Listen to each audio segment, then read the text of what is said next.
This video is for those who window will not roll up but will still roll down on a late 90s Subaru Outback.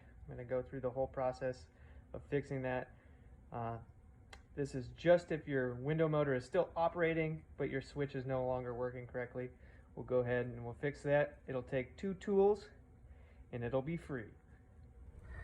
Alright, so in this video I'm going to show you guys how to fix your window switch on a 98 Subaru Outback. So once you've had the door panel off, you're going to pull these screws off.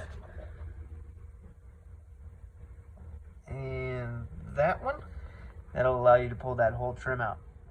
So you can see now, pull those screws out, this plastic trim comes off. To fix these little bumpers, what happens is the plastic wears down and it doesn't mate on the contact surface anymore. So we're going to swap one of these. If you were going to replace this switch, you'd pull these 4 screws out, pull the switch out, put your new one in.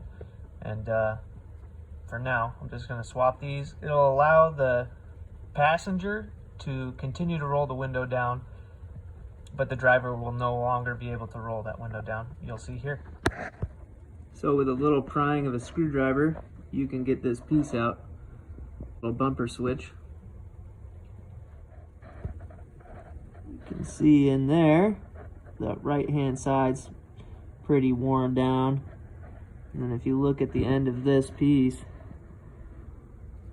the contact is pretty worn down as well. So we're going to switch those.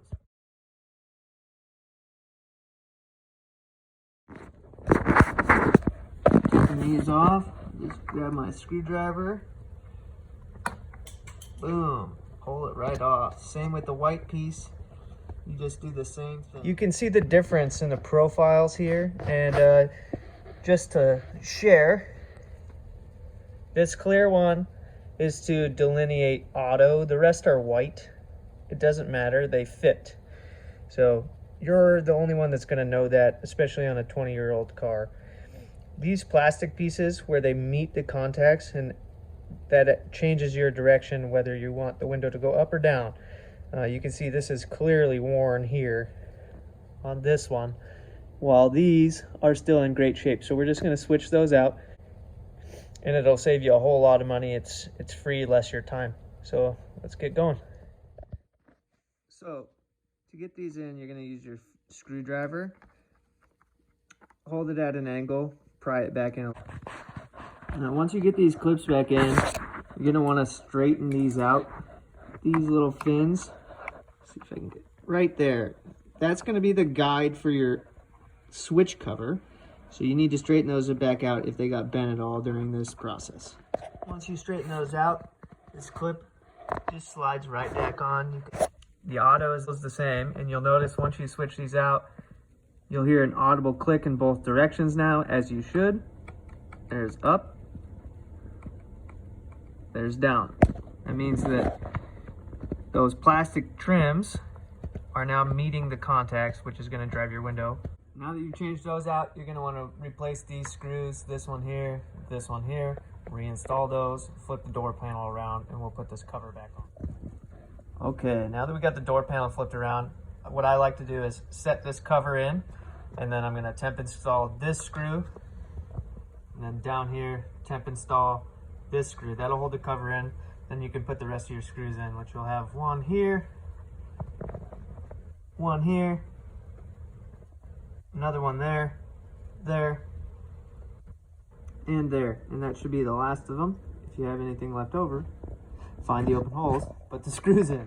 Now that you have all these screws reinstalled, you just want to make sure they're snug. You don't need to use an impact and drive them and blow the screws out. Just snug them down, they'll be fine. And the next thing we're going to do is reinstall the door panel. And you have this hook here on the top, runs the length of the door panel. That needs to slide in to this hook here. So you want to tilt the door panel out at the bottom, run the top of it against your window, and then slide it down. All the while, you need to clear your door handle. So run that through slide the door panel up, and then pop it down. Blue and white connector has a tab on the front. You press that, pull the connector out, and then to reinstall, you just insert it until this tab clicks. You can see it protrude through that open area in the blue receiver. And then this plug, it has a tab in between the door panel and the connector itself. So you got to get down there with your thumb or a screwdriver and pop that to pull it out, and then reinstall. And the next thing is running this door handle through the panel. It's really simple. You just open it up and slide it through there. We'll do that next. So when you're going to install this, you want to make sure that you route this tweeter up and over your door panel so it doesn't get pinched behind there. And then you might have a little problem right in this area. Just give a little love tap on the side of the door panel right here to make sure that this seal is tight against your window before you drive it down. Then what you're going to do, just tap it down with your fist, just like that. That'll seal it. Now that you have your door panel reinstalled temporarily, you want to go ahead and test out the window. So turn the car on.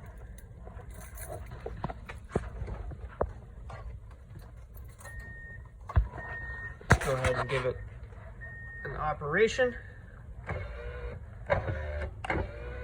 Good as new. The next thing is you'll have little clips here, another one down here, all along the bottom. So you just do the same thing, give the door panel some love taps, get it to sync up against your door. There's little clips on the back, and there's receivers in the door. So just make sure those are engaged and tight so your door panel doesn't. Next thing you're going to want to do is reinstall all the fasteners. So you got a big screw here underneath the door pull. You have another screw here at the door handle. And then you have your little plastic rivets. One goes there. You want to put this trim on.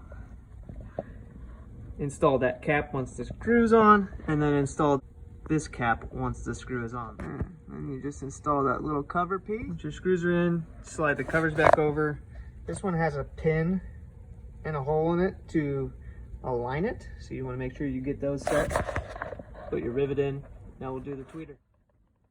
Tweeter has the same thing, it just has 3 pins and 3 holes. So there's your holes, 1, 2, 3, and then there's the pins.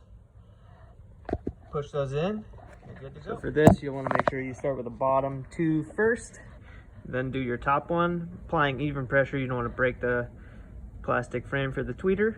Now we'll install the cover. You can see here, the cover has 3 pins as well. Those slide into the frame for the tweeter. So you just go ahead and press that on.